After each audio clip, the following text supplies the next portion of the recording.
Maybe the rain will wash the stupidity out of you, he sneered, tightening the ropes as thunder cracked above. There she was, his wife, tied under the storm like a criminal, shivering as the cold rain poured down her face. To him, it was punishment. To him, it was a lesson she would never forget. He laughed, certain no one would come, certain she was completely at his mercy. But sometimes cruelty invites its own destruction.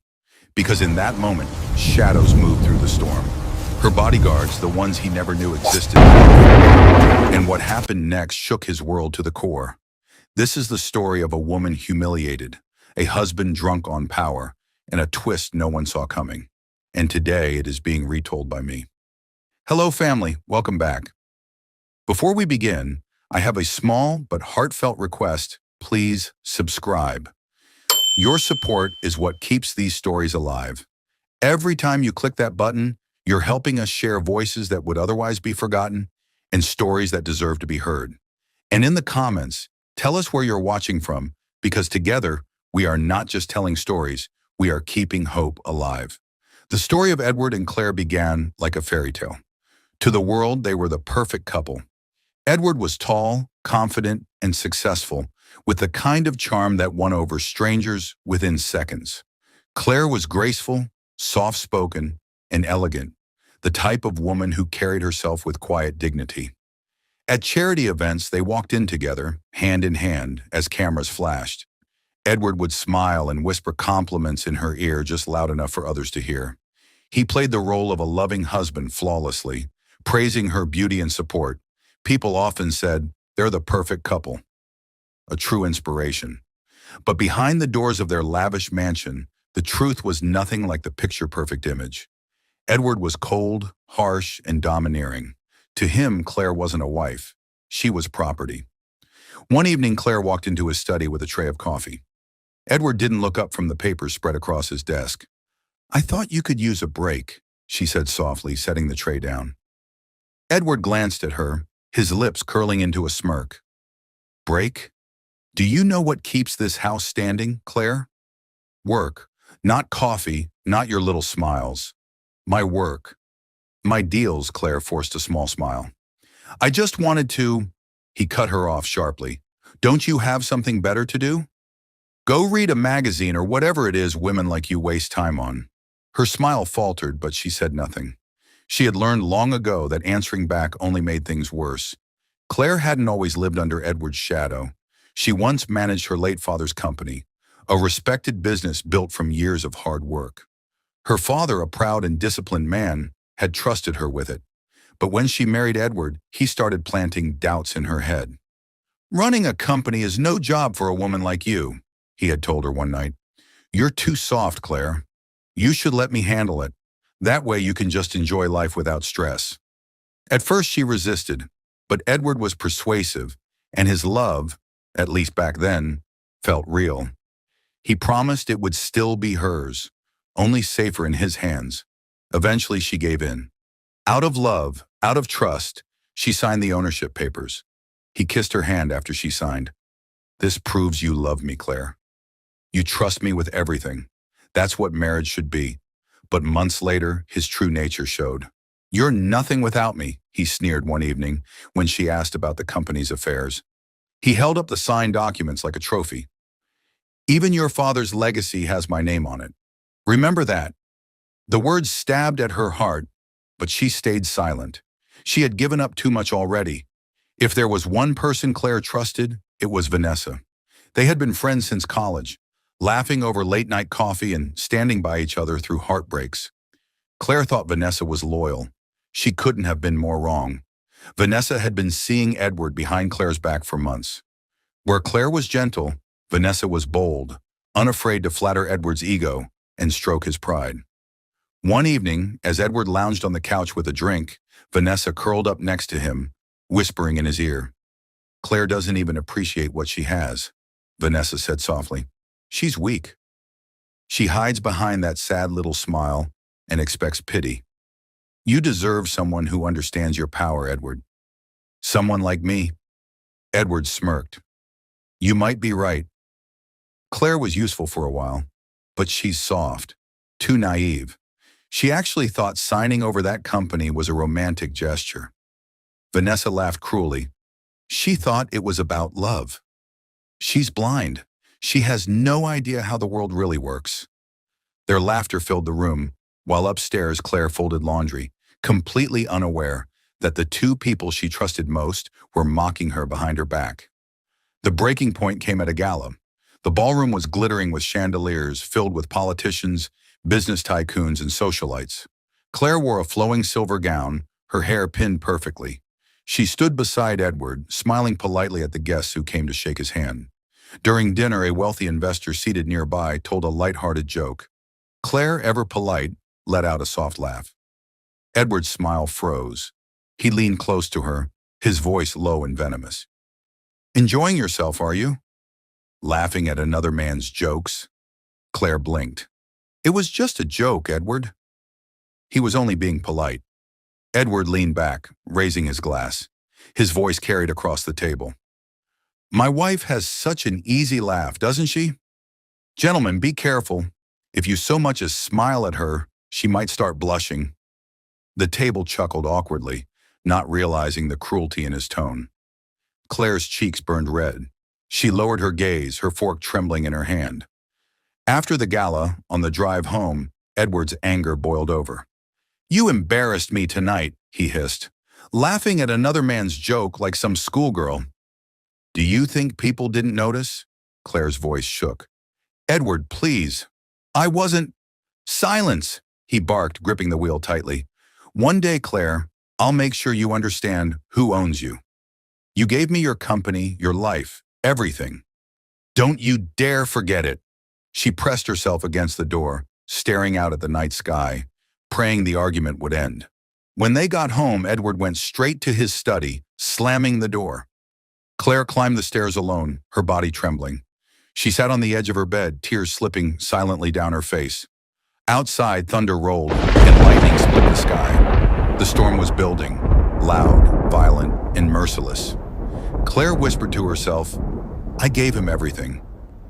Why isn't it enough?" But deep down, she knew. To Edward, nothing would ever be enough.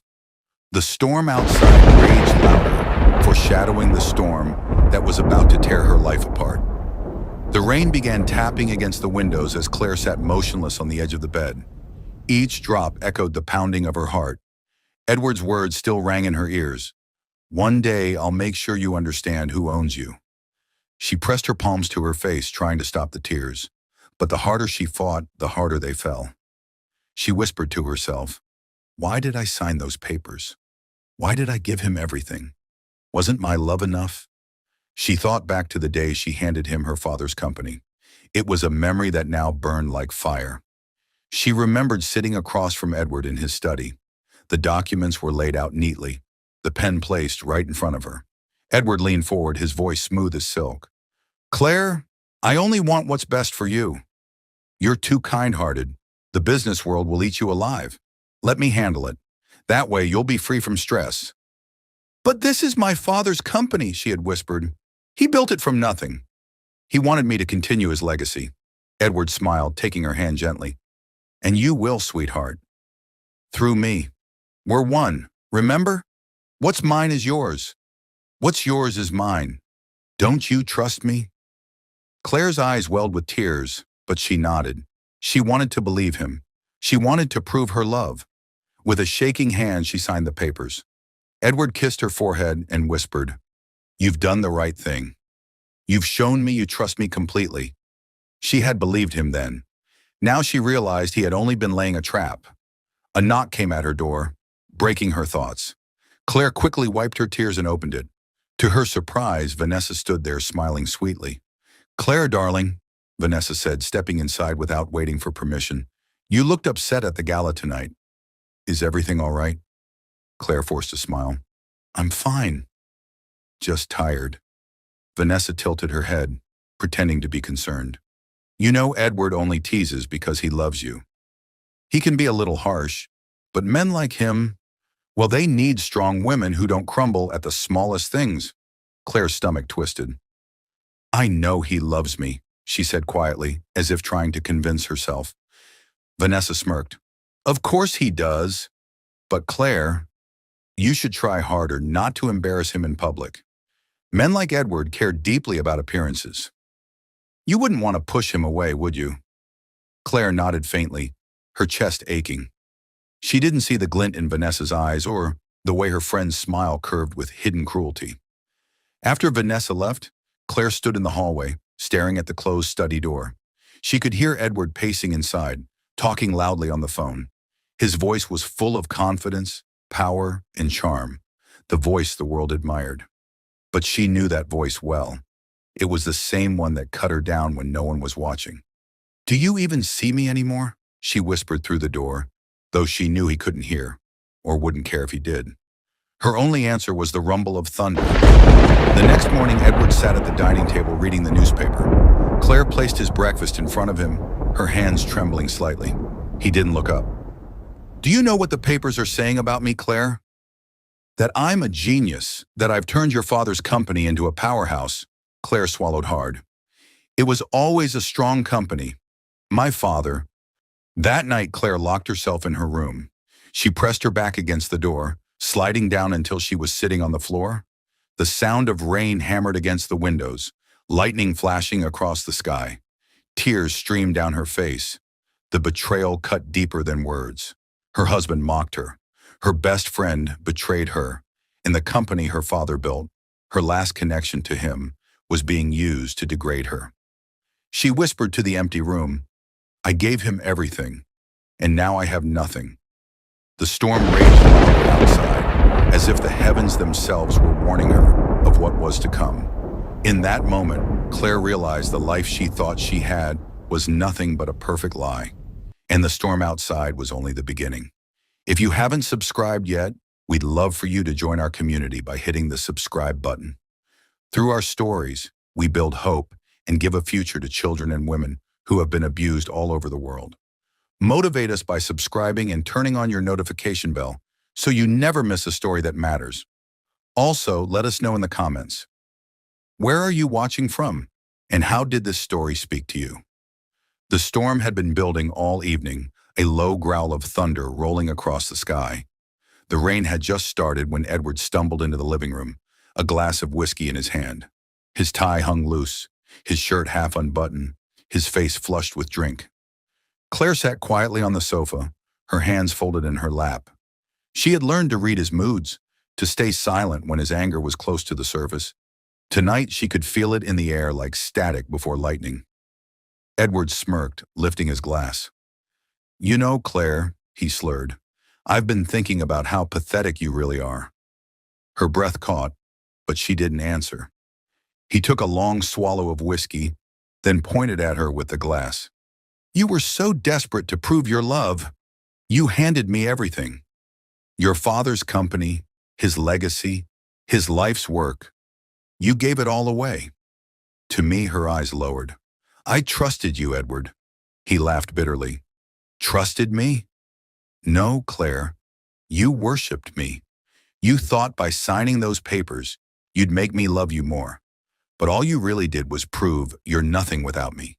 His words struck like daggers. She swallowed the lump in her throat, whispering, That company was my father's dream. Edward slammed the glass down on the table, making her flinch. Your father's dream? Don't you dare talk about him. That dream is mine now. Every contract, every deal, every dollar, it all carries my name. You're just a shadow standing beside me, a shadow that thinks it's real. Claire's hands shook. I gave it to you because I loved you. Love, Edward sneered, stepping closer. Love doesn't matter. Power matters, and I have it. You're just a sad woman clinging to a ghost of a man who's dead and buried. Do you understand? Tears filled her eyes. Please, Edward, stop. But he didn't stop. He was feeding on her pain, the way he always did when Vanessa's whispers poisoned his ear. She could almost hear Vanessa's mocking voice behind his cruelty. She's weak, Edward. She's soft. She deserves to be broken. Edward grabbed her wrist suddenly, yanking her to her feet. You think tears will save you? Number. Tonight, you'll learn who owns you. She gasped. Edward, you're hurting me. Good, he spat. Hurt is the only language you understand. He dragged her toward the front door. The storm outside was raging now, sheets of rain slashing against the windows. Lightning lit the night sky. Edward, please, she begged, her voice breaking. Where are you taking me? He shoved the door open. The cold rain poured in instantly, soaking them both. His grip was iron around her wrist as he pulled her out onto the front steps. Maybe the rain will wash the stupidity out of you, he snarled. Maybe it'll teach you what obedience means. She stumbled barefoot onto the wet ground, the icy water cutting through her dress. Her heart pounded in terror. Edward dragged her across the lawn toward the old wooden pole by the garden shed, the one the gardener used for climbing vines. Claire struggled, slipping in the mud, but he was too strong, too determined. Edward, stop! You can't do this! He spun around, his face twisted with rage. Can't I? Who's going to stop me? You, don't forget. You gave me everything. Even your company, your precious father's legacy, belongs to me. You're nothing, nothing. The words tore through her like lightning. She barely resisted as he shoved her against the pole, his hands rough as he pulled rope from the shed. Edward, please. I'm begging you. Beg louder, he mocked, wrapping the rope around her wrists. Maybe the thunder will hear you. He tied her tight, ignoring her cries. Rain pounded against her face, plastering her hair to her skin. She trembled, her dress clinging to her body, the cold cutting to her bones. Edward stepped back, admiring his work. He smirked, lifting his glass again. Look at you. My wife, the great Claire, tied up like a criminal. Pathetic. She looked at him through the rain, her voice trembled. I loved you, Edward. I gave you everything. Why are you doing this? Because I can, he said simply. Because you're mine. Thunder roared above them, the sound echoing through the night. Claire lowered her head, tears mixing with the rain. She had never felt so small, so powerless. Edward turned and walked back toward the house, his laughter trailing behind him. Enjoy your lesson, darling. I'll be inside where it's warm. The door slammed shut. Claire shivered violently, the storm lashing against her. She pulled at the ropes, but they only dug deeper into her skin. Her heart pounded with fear, but worse than the pain was the crushing weight of betrayal. She closed her eyes and memories came flooding back. The day she signed her father's company away. It had been Edward's idea. He had taken her hand gently, his voice soft and coaxing. Claire, he said, if you really trust me, if you really love me, you'll let me protect the company. It's too much pressure for you. Let me carry that burden. Let me prove I'm the man you believe I am. She had hesitated, but it's my father's. He wanted me to continue it. Edward smiled sweetly, brushing her cheek. And you will, sweetheart. Through me, don't you see? We'll be stronger together.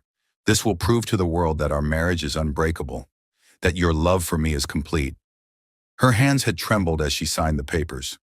She remembered the weight of the pen, the way her heart pounded as she looked into Edward's eyes. She thought she was giving him a gift of love. She thought she was securing their bond forever.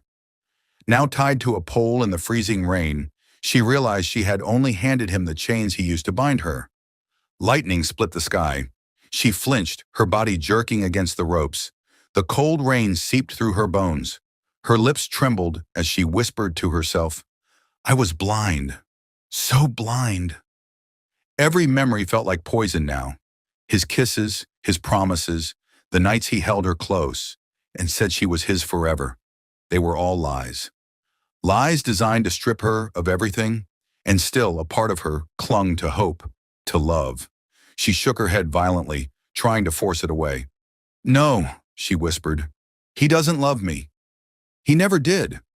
The storm howled around her, drowning her voice. She coughed as the rain poured down her throat, choking her. Her body shook uncontrollably, her skin numb from the cold. Inside the house, Edward sat by the fire, sipping his whiskey. He leaned back in his chair, savoring his victory. The sound of the storm outside was music to him. He imagined Claire tied there, helpless, realizing once and for all who owned her. He chuckled to himself. That'll teach her. The grandfather clock ticked steadily behind him. He poured another drink, feeling the warm burn of alcohol spread through his chest. Vanessa's words echoed in his head. She's weak. She deserves it. Edward grinned. She really does. Out in the storm, Claire's strength was fading. Her body sagged against the ropes, her head drooping. She wanted to fight, to scream, to break free, but she couldn't. She was too cold, too broken. Tears slipped down her cheeks, lost in the rain. "Father," she whispered, her voice almost gone. "I'm sorry. I failed you." "I failed myself," thunder cracked above, the sound so loud it shook the ground. And then, faintly, through the sheets of rain, a light appeared. At first, Claire thought it was lightning. But no, the light was steady, moving. Headlights. A car turned onto the driveway, its beams slicing through the storm. Another followed, then another. Claire blinked, her heart leaping with confusion and hope. Shadows moved behind the light, figures stepping out, moving quickly, with purpose. Her breath caught.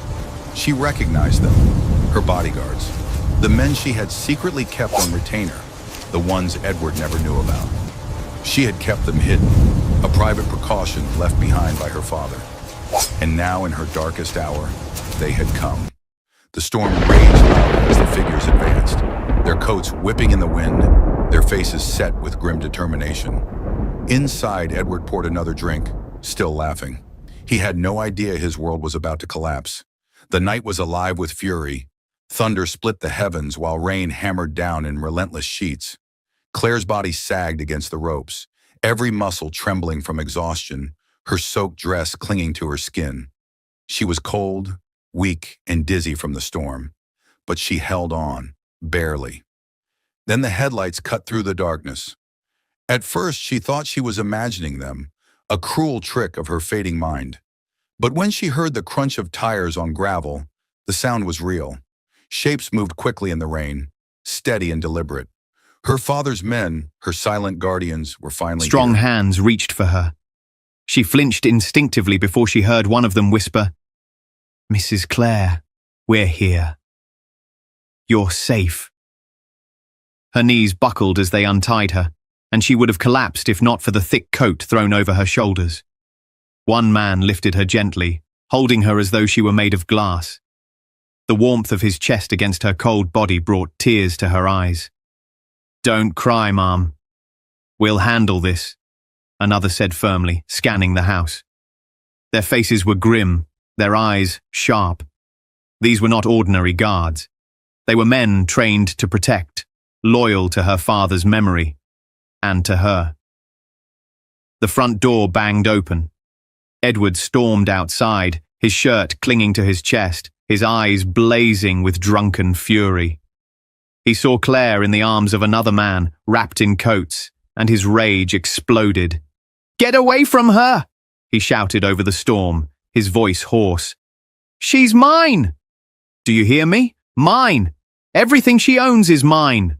The guards did not flinch. They stood firm, surrounding Claire like a wall of steel. One man stepped forward calmly. "Sir, you've gone too far. Mrs. Claire is under our protection now." Edward laughed bitterly, his face twisting into something almost monstrous. "Protection? From me. I'm her husband. She belongs to me, all of her, even her name, even her father's legacy." He stumbled back into the house, then returned seconds later, waving a folder of papers. The rain soaked the documents instantly, but he held them high with manic pride. "See this?" he shouted, shaking the dripping pages. "Her signature!" "She gave me everything. The company, the fortune, the empire. She signed it all away because she loved me. Even her bloodline belongs to me. She's nothing without me." His laughter was raw, cruel, echoing across the storm. Claire's heart twisted at the sight.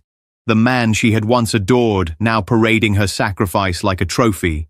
One of the guards stepped forward, his voice cut through the thunder like steel. "You're mistaken, Mr. Edward. That company is not yours. You've been stealing from it, moving funds into hidden accounts, laundering money through shell companies." "We have the proof," Edward froze. For a moment the storm seemed to pause with him. Then he forced a laugh, though it trembled at the edges. You think you can scare me with lies? I control everything. I control her. But his words no longer carried the same power. The guards exchanged looks, their silence heavier than any denial. They weren't bluffing. Edward's face twisted, the panic beneath his arrogance bleeding through. He turned sharply, as though to retreat into the house, but the door creaked open again. Vanessa stepped out, her makeup smeared, her silk dress clinging to her skin. She had been sneaking through Edward's study, searching for the documents she thought would save him. But the moment she saw the scene, the guards, the evidence, Edward waving wet papers like a madman, her confidence faltered. "Edward!" she cried, rushing forward. "Don't listen to them! They're trying to turn Claire against you! You don't need her! You have me!" Edward whirled on her, his eyes blazing. "You?" He barked a harsh laugh. "Don't flatter yourself, Vanessa. You were never more than entertainment, a distraction. Did you really think you could replace her?" Vanessa froze, her lips parting in shock. The color drained from her face as his words sank in. "Entertainment," she whispered. Edward sneered. "Yes, you were fun, but replace her. Don't make me laugh." The guards stood silent, but Claire's heart twisted as she watched Vanessa's world crumble in an instant. Her so-called best friend had betrayed her for a man who now discarded her like trash. Vanessa's hands clenched into fists. "You bastard!" Her voice cracked with rage and humiliation. "You used me. You both laughed at her behind her back, and now you laugh at me."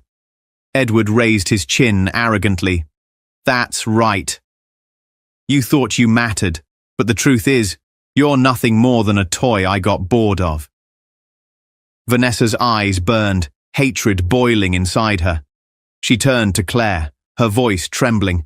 "I swear to you, Claire, I'll make the world see what he really is.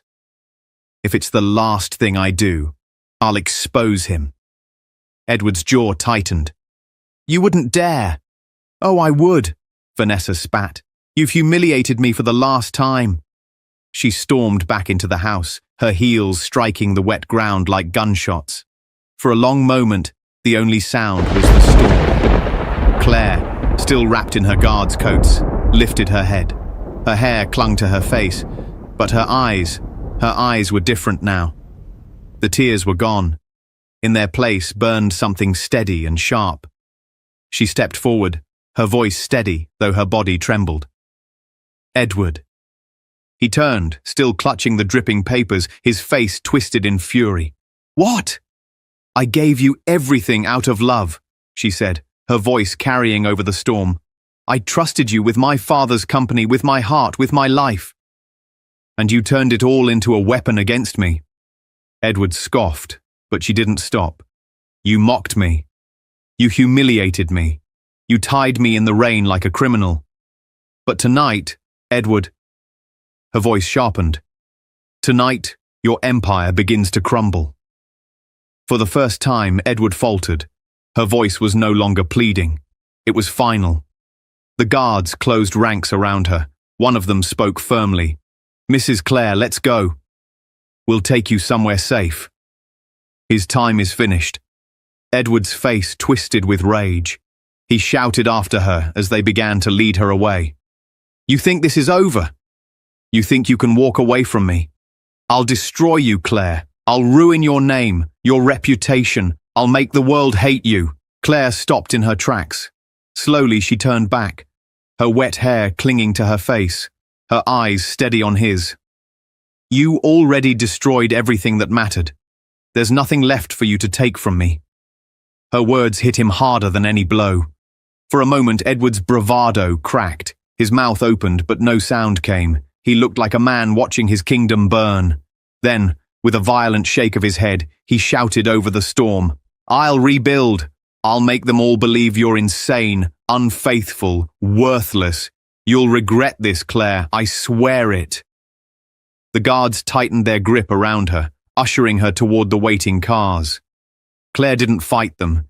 She didn't look back again. The storm roared louder as she climbed inside, her body still trembling, her mind spinning. But for the first time in years, she felt something she thought she had lost forever. Strength. Edward stood alone in the rain, the soaked documents sagging in his hands, his whiskey glass shattered at his feet. His house loomed behind him, cold and hollow. Vanessa's furious voice echoed faintly inside as she tore through his study, gathering her own revenge.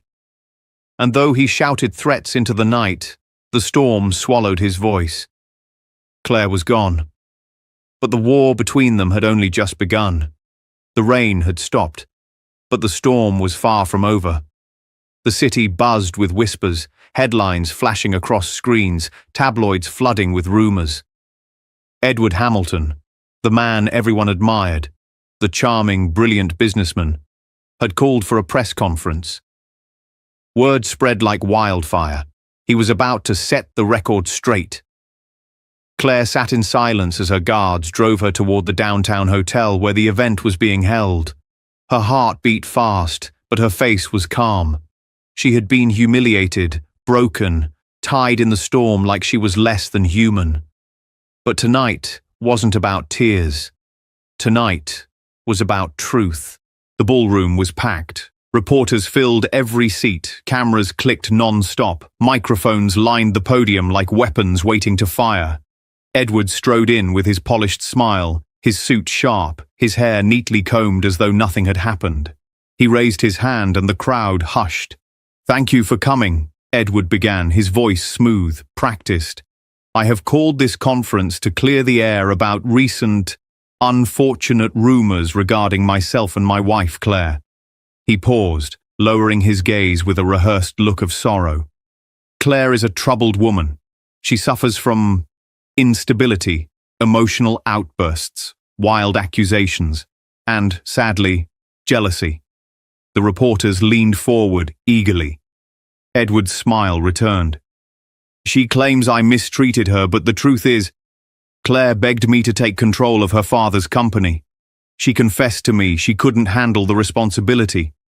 He lifted the familiar stack of papers high, waving them for the cameras, "are the documents she signed willingly in front of witnesses. She gave me everything out of love, out of trust, because she knew she wasn't capable." The cameras flashed wildly. Edward leaned closer to the microphones, his eyes glittering with arrogance. "She is trying to destroy me now because she cannot accept that I've succeeded where she would have failed. She's spreading lies about abuse, manipulation, cruelty. But look at me."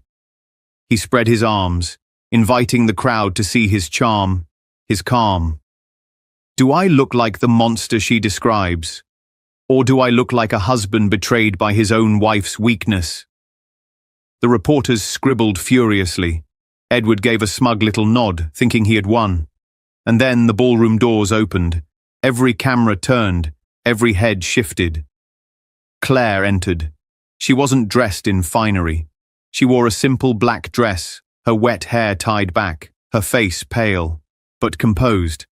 Her guards marble floor, each step echoing like a drumbeat of judgment. Edward's smile faltered. "Claire," he said tightly, "this is a private conference." She didn't stop walking until she stood in front of the podium, facing him. Her voice was calm, steady, but it carried through the hall. "Private?" she said softly. "You made it public the moment you turned my love into your weapon." The crowd stirred. Edward tried to laugh. "My poor wife, you see." "She's confused. She's emotional." But Claire raised her hand. "Enough." One of her guards stepped forward, placing a small device on the podium. With a single click, the ballroom filled with Edward's own voice, crackling from the speakers. "You're nothing without me, Claire. Even your father's legacy has my name on it." Gasps rippled through the room.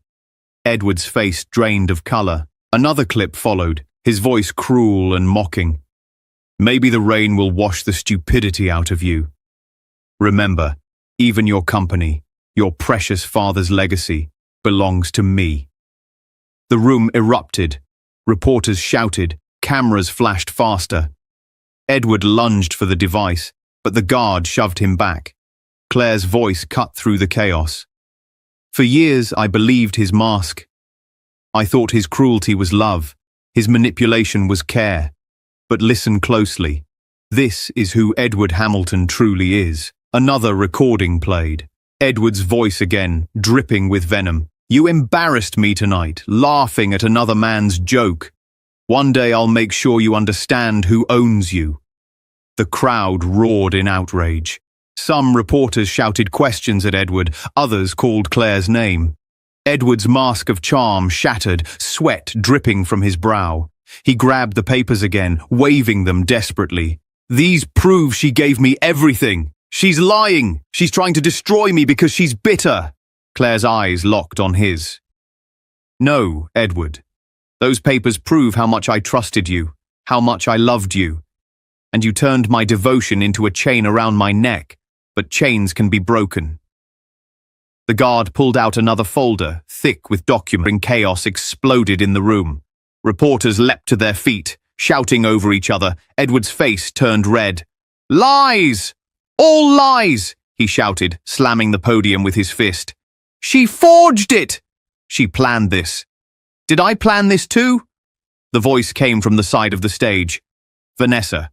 She stepped into view, her face pale but defiant, her eyes burning with anger.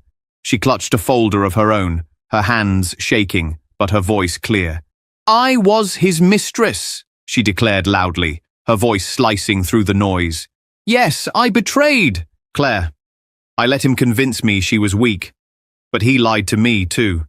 He promised me everything, and then he laughed in my face. He called me his entertainment. The room gasped. Cameras swung toward Edward, who staggered back, his mouth opening and closing like a fish caught in a net. Vanessa's lips curled into a bitter smile. You wanted the world to see Claire as unstable. Now let the world see you for what you are. A liar, a thief, a coward. I have emails, bank records, messages, everything. And I'll hand it all over. Edward spun toward her, his face twisted with disbelief. You dare betray me? After everything I gave you? Vanessa's laugh was hollow. You gave me nothing but shame. Now I'll give you what you deserve. The crowd roared louder, flashes nearly blinding. Edward's control slipped entirely. He lunged across the podium, his eyes wild, his hand reaching for Claire. You ungrateful! But before he could touch her, 2 guards grabbed him, twisting his arms behind his back. Edward fought, spitting, shouting curses, but he couldn't break free. The ballroom went silent. All eyes turned to Claire. She stepped forward slowly, her gaze never leaving Edward's. Her voice was calm, steady, like the storm after thunder. You took my father's company. You twisted my love. You mocked my trust. You tied me in the rain to humiliate me. But Edward, power built on cruelty, always ends in chains.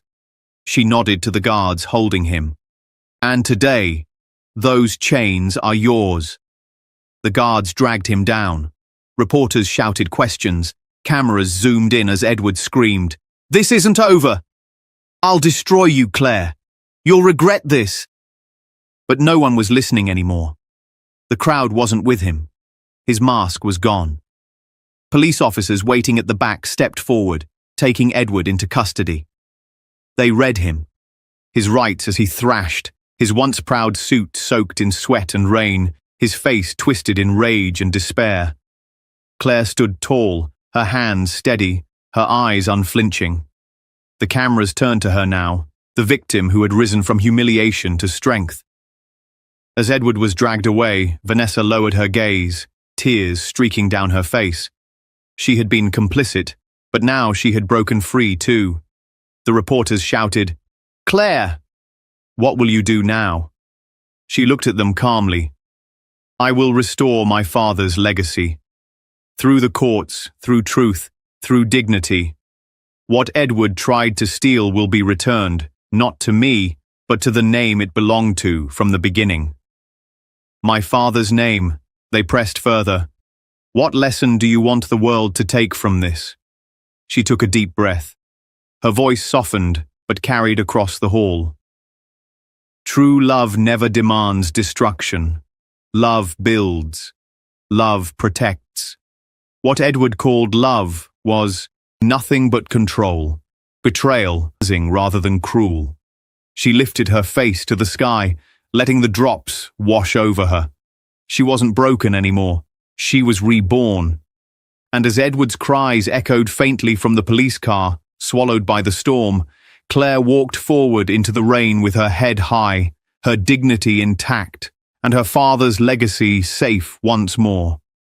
The story of Edward and Claire had begun as a perfect lie, but it ended with the truth, sharp, undeniable, and final, and the world would never forget it.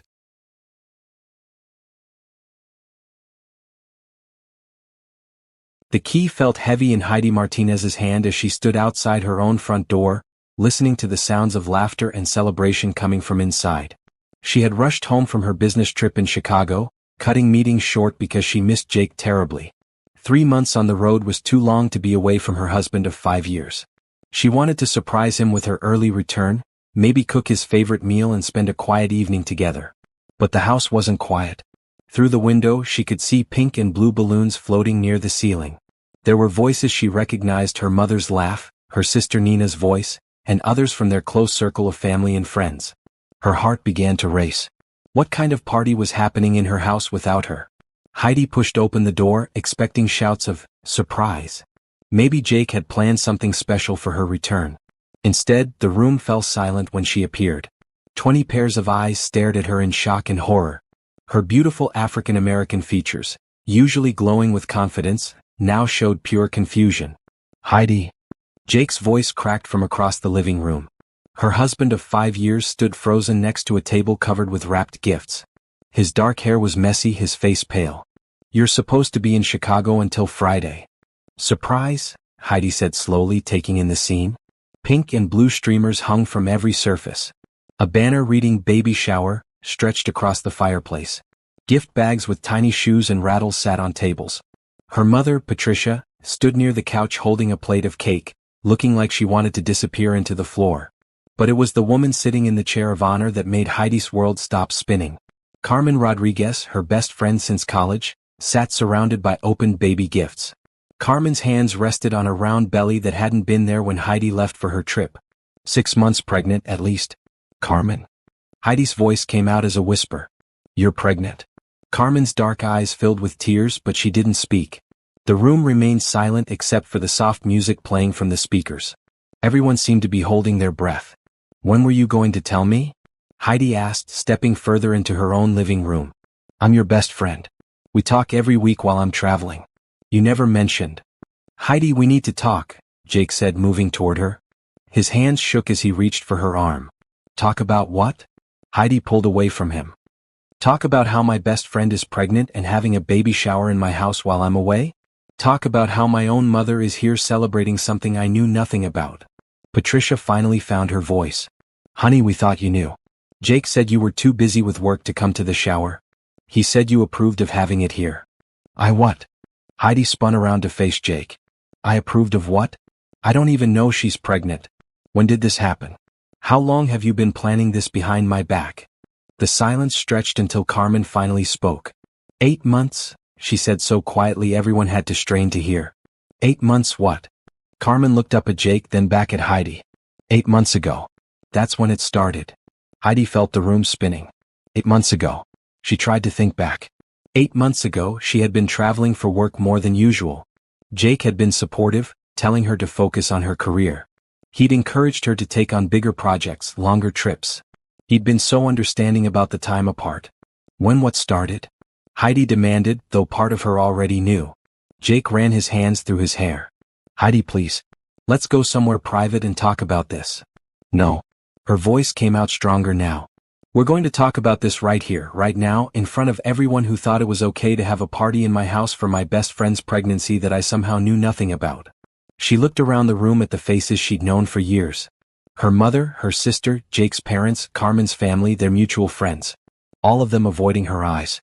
Someone needs to start talking right now, Heidi said. Because I'm starting to put together a picture I don't like. Carmen struggled to stand up from the chair, her pregnant belly obvious now. Heidi, I'm so sorry. We never meant for it to happen this way. What way? What happened? Jake stepped between them. Carmen and we've been seeing each other. The baby is mine. The words hit Heidi like a physical blow. She staggered backward, bumping into the wall. The baby was Jake's. Her husband and her best friend had been having an affair for 8 months. Carmen was 6 months pregnant with Jake's child. And everyone in this room knew except her. You've been seeing each other, Heidi repeated slowly. While I've been traveling for work. While I've been calling Carmen every week asking for advice about my marriage. While I've been working extra hours to save money for the house we've been planning to buy. Heidi, Carmen started. Don't. Heidi held up her hand. Don't say my name right now. She looked around the room again. You all knew.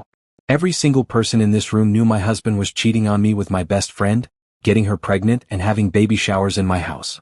And nobody thought to pick up a phone and call me. We thought you knew, her sister Nina said weakly. Jake said you were okay with it. He said you two had talked about divorce and you were fine with him moving on. He said what? Heidi's voice rose. I never talked about divorce.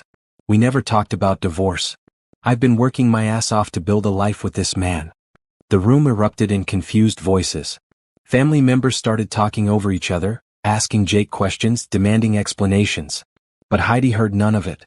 She was staring at the gifts piled around Carmen's chair. Baby clothes, toys, furniture.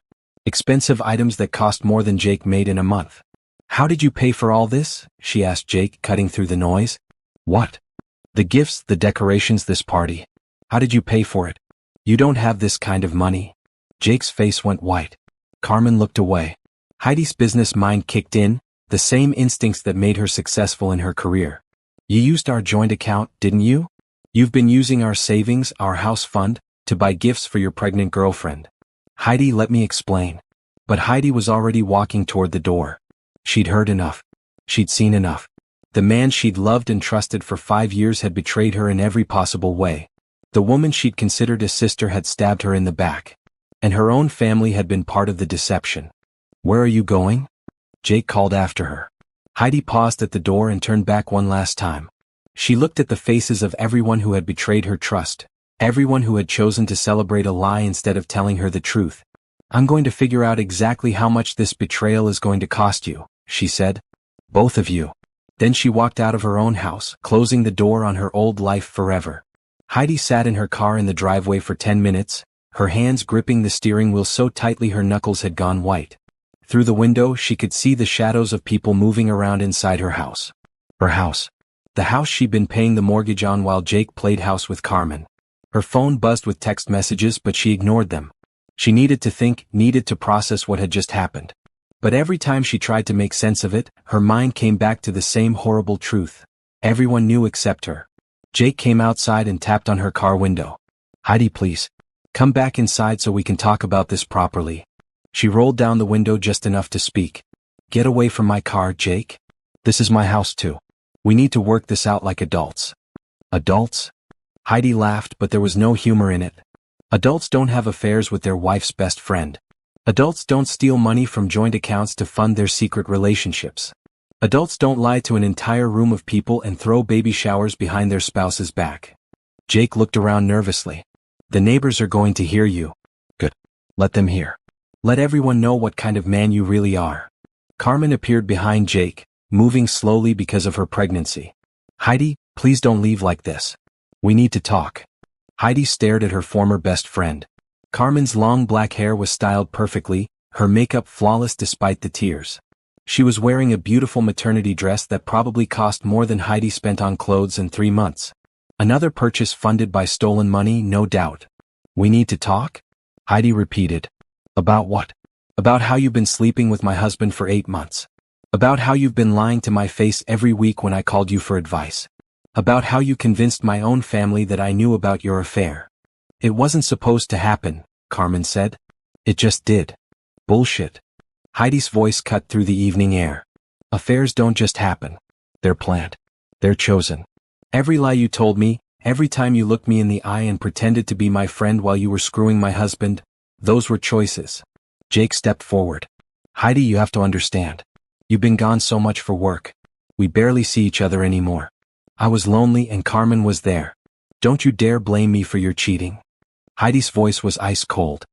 I was working to build our future. I was traveling for business to save money so we could buy the bigger house you said you wanted, so we could start the family you said you were ready for. But apparently, you were already starting that family with someone else. She started the car engine. Get away from my car. Both of you. Where are you going? Jake demanded. That's not your concern anymore. Carmen placed her hand on her belly, a gesture that looked calculated to gain sympathy. Heidi, I know you're hurt, but think about the baby. This is innocent in all of this. You think about the baby, Heidi snapped. You think about how you're going to explain to that child that mommy broke up a marriage and daddy is a lying thief. You think about how you're going to raise a baby with a man who's proven he can't be trusted. She backed out of the driveway, leaving Jake and Carmen standing in the street. In her rearview mirror, she could see her family and friends coming out of the house, everyone talking at once, the party she'd interrupted now fully broken up. Heidi drove to the nearest hotel and checked in for the night. She sat on the bed and finally looked at her phone. 37 missed calls and 42 text messages. Jake, Carmen, her mother, her sister, even some of the party guests who were just now realizing they'd been part of a massive deception. She deleted all the messages without reading them and called her assistant. Heidi? I thought you were coming back Friday, Natasha said. Change of plans. I need you to do something for me first thing tomorrow morning. Find me the best divorce attorney in the city. I need someone who specializes in adultery cases and financial fraud. Oh my God, Heidi. What happened? I'll explain later. Just find me a lawyer and get me an appointment as soon as possible. Also, I need you to call our bank first thing in the morning and freeze all joint accounts under my name and Jake's name. I'm the primary account holder, so I have the right to do that. Should I ask why? My husband has been stealing from our savings to fund an affair. I need to stop the bleeding before he takes any more. There was silence on the other end of the line. Natasha had worked for Heidi for 3 years and knew her well enough to understand this wasn't a rash decision. I'll make the calls, Natasha said. Anything else you need? Book me a suite at the Marriott downtown for the next 2 weeks. I need time to figure out my next moves. After she hung up, Heidi finally allowed herself to feel the full impact of what had happened. The betrayal wasn't just about Jake cheating. It was about Carmen, the woman she trusted with her deepest secrets, her fears about her marriage, her hopes for the future. Carmen had listened to all of it while carrying Jake's baby. It was about her family choosing to believe Jake's lies instead of contacting her directly. Her own mother had attended a baby shower celebrating her husband's affair, and had believed she was okay with it. But as the tears came, something else began building inside her. Anger. Pure, focused rage at the people who had treated her like a fool. They thought she was too busy with work to notice. They thought she was too trusting to fight back. They thought wrong. Heidi Martinez had built a successful career by being smarter than her competition, by planning ahead, by turning obstacles into opportunities. Jake and Carmen had just made the biggest mistake of their lives. They had no idea who they were dealing with. She pulled out her laptop and began making lists. Financial records she needed to access. Evidence she needed to gather. People she needed to call. Jake thought he was clever, but he'd forgotten one important thing. Heidi was better at planning than he was at lying. By the time she fell asleep that night, she had the beginning of a strategy. Jake and Carmen wanted to play games? Fine. But they were about to learn that when you betray someone who's smarter than you better be prepared for the consequences. Heidi woke up at 5 a.m., her mind already racing with plans. She'd slept better than expected considering her world had imploded 12 hours earlier. Maybe it was because for the first time in months she knew exactly where she stood. No more wondering why Jake seemed distant, no more questioning Carmen's strange advice about giving Jake space. Her phone showed 43 new messages. She deleted them all without reading. At 8 a.m. sharp, she was sitting in the office of Patricia Wells, the best divorce attorney in the city according to Natasha's research. Patricia was a sharp woman in her 50s with silver hair and eyes that missed nothing. Tell me everything, Patricia said, setting down her coffee and opening a legal pad. Heidi laid out the timeline methodically. The 8-month affair. The pregnancy.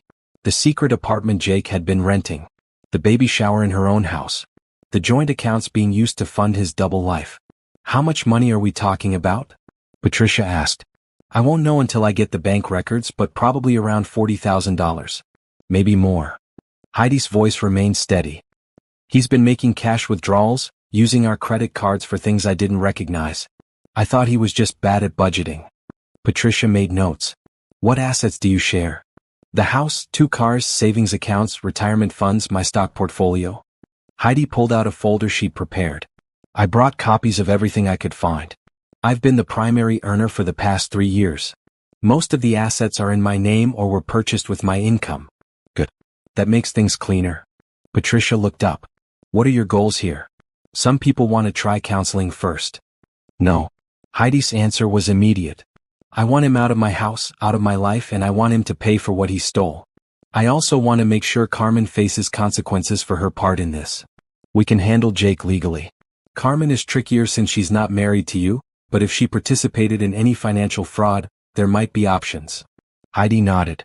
I want to hire a private investigator too. I need to know everything. How long this has really been going on, where they've been meeting, what other lies they've told. I can recommend someone. Marcus Thompson is the best. No. Heidi shook her head. Not Marcus. Anyone else. Patricia raised an eyebrow but made a different note. Robert Chin then. He's also excellent. Heidi hesitated. Actually, do you have someone who isn't named Marcus or Chin? I know it sounds weird, but I have my reasons. Of course. Helen Rodriguez. No relation to your husband's girlfriend, I assume? Carmen Rodriguez. But no, different family, I'm sure. They spent the next hour going over strategy. Patricia would file for divorce immediately, citing adultery and financial fraud. Heidi would move back into the house. It was hers after all, and Jake would have to leave. The private investigator would start documenting everything immediately. One more thing, Heidi said as they wrapped up. I want everything to be public record. I don't want sealed documents or confidentiality agreements. I want anyone who cares to look to be able to see exactly what kind of man Jake is. That's unusual. Most people prefer privacy in divorce proceedings. Most people's husbands don't throw baby showers for their pregnant mistresses in the family home. Heidi's smile was cold. Privacy is what allowed this to happen in the first place. Everyone keeping secrets, everyone assuming I knew. I'm done with secrets. After the lawyer's office, Heidi met with Helen Rodriguez, the private investigator. Helen was a small woman with kind eyes, but Heidi could tell she was tough underneath. I need to know everything, Heidi said. Every hotel they've stayed at, every restaurant they've eaten at, every lie they've told. I need documentation of the secret apartment, proof of how much money he spent on this affair. Do you want me to follow them going forward or just investigate the past? Both. I have a feeling they're not done lying. Helen nodded. Most cheaters aren't. They usually double down when they get caught. How did your husband react when you found out? He tried to blame me for working too much. Carmen tried to make me feel sorry for her because she's pregnant. Classic. They'll probably spend the next few weeks trying to convince people that you're the bad guy for not being understanding about their love story. Heidi laughed bitterly. Let them try. The truth has a way of coming out. That afternoon, Heidi went back to the house. Jake's car was in the driveway, but Carmen's wasn't. She found Jake in the living room, cleaning up the remnants of the baby shower. The balloons were gone, but gift wrap and empty plates were scattered around. Heidi, thank God you're here. We need to talk. No, we don't. She handed him a manila folder. Divorce papers. You have 30 days to respond. Patricia Wells is my attorney if you have any questions. Jake stared at the papers like they might burst into flames. You filed for divorce? Already? It's been less than 24 hours. When you find out your spouse has been stealing money to fund an 8-month affair that resulted in a pregnancy, 24 minutes is too long to wait. I wasn't stealing. It's our money. It was our money. Now it's frozen until the court divides it properly. Heidi walked to the kitchen and began packing Jake's belongings into boxes she'd bought on the way home. You have until Friday to get your stuff out of my house. Your house. This is our house. Check the deed. My name, my down payment, my mortgage payments for the past 2 years since you cut back your hours at work. She didn't look at him as she packed his coffee mugs. You can take your clothes, your books, your electronics. Everything else stays. Jake followed her around the kitchen. Heidi, please. I know I messed up, but we can work through this. Carmen and I, it's not what you think. It's exactly what I think. You've been cheating on me for 8 months, got her pregnant, and used our money to fund your double life. What part of that am I misunderstanding? The baby, Jake started, is not my problem. Heidi's voice was firm. You want to be a father? Great. Figure out how to do that without stealing from me. Jake grabbed her arm. Carmen needs support right now. The stress of all this could hurt the baby. Heidi stopped packing and looked at him directly. Let me be very clear about something, Jake. I don't care about Carmen. I don't care about her pregnancy. I don't care about her stress levels or her feelings or her needs. She made her choice when she decided to sleep with my husband. You both did. She pulled her arm free. The only thing I care about now is making sure you both face the consequences of those choices. Fair consequences. What's that supposed to mean? Heidi smiled, but it wasn't a friendly smile. It means you're about to find out what happens when you betray someone who's smarter than you are. The bank records made for interesting reading. Heidi spread them across her hotel room bed like a detective working a case. 3 months of statements, highlighting every suspicious transaction in yellow. The pattern was clear once she knew what to look for. Cash withdrawals every Friday, usually $200 or $300. Charges at expensive restaurants she'd never been to. A recurring monthly charge for $1,800 that turned out to be rent on a furnished apartment across town. Online purchases from baby stores, jewelry stores, lingerie boutiques. The total came to $67,000 over 8 months. $67,000 of their house fund, their emergency savings, their future, spent on Jake's affair. Her phone rang. Helen Rodriguez, the private investigator. I have some preliminary findings, Helen said. Are you sitting down?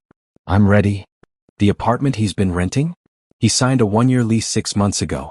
Told the landlord he was separated and waiting for his divorce to finalize. He's been telling people you two split up months ago. Heidi felt her anger crystallize into something harder, colder. What else? I tracked some of the restaurant charges. He's been taking Carmen out for expensive dinners twice a week, telling servers they're celebrating their engagement. At 3 different places, he introduced her as his fiancée. While still married to me. While still married to you. There's more. Carmen's baby shower yesterday? It wasn't the first one. They had another one last month at her sister's house. Smaller group, mostly Carmen's family and co-workers. Heidi closed her eyes. So they've been playing house for months, telling people they're engaged, having multiple baby showers, all while I'm working my ass off thinking I'm saving money for our future. I'm sorry, Heidi. I know this is hard to hear. Actually, it's not hard to hear. It's evidence. Heidi opened her laptop. Can you document all of this? I want dates, times, witnesses, receipts. Already on it. I'll have a full report by Friday. After Helen hung up, Heidi called Patricia Wells. I have good news and bad news, she told her attorney.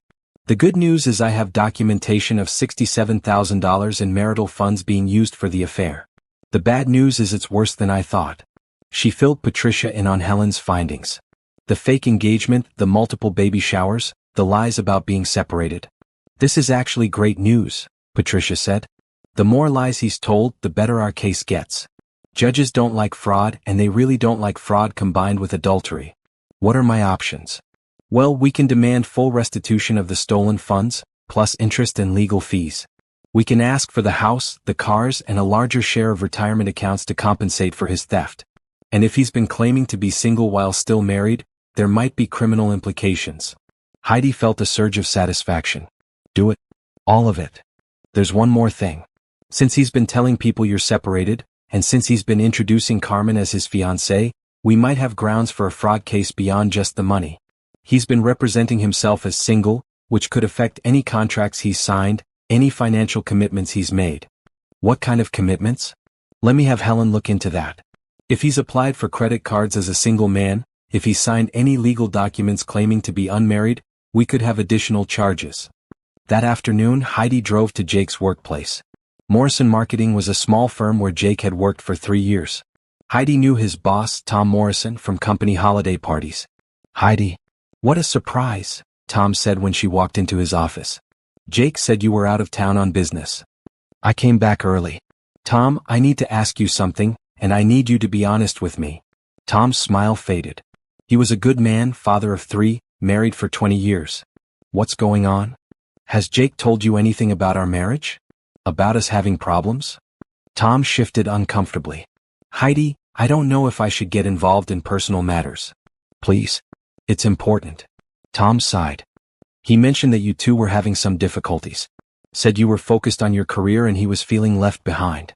He asked for some time off last month to deal with personal matters. What kind of personal matters? He said he was going through a separation and needed time to look for a new place to live. Heidi nodded. Another lie documented. Tom, Jake and I never separated. We never even discussed separation. He's been having an affair for 8 months and he's been using our joint savings to fund it. Tom's face went white. Oh shit. Heidi, I had no idea. I'm not telling you this to get Jake in trouble at work. But I need you to know the truth because he's probably going to ask for more favors, more time off, maybe even a salary advance. He's stolen $67,000 from our accounts and he's going to need money when the court orders him to pay it back. Jesus Christ. Tom ran his hands through his hair. I promoted him 6 months ago because he said he needed the extra income to support his family while you were traveling so much.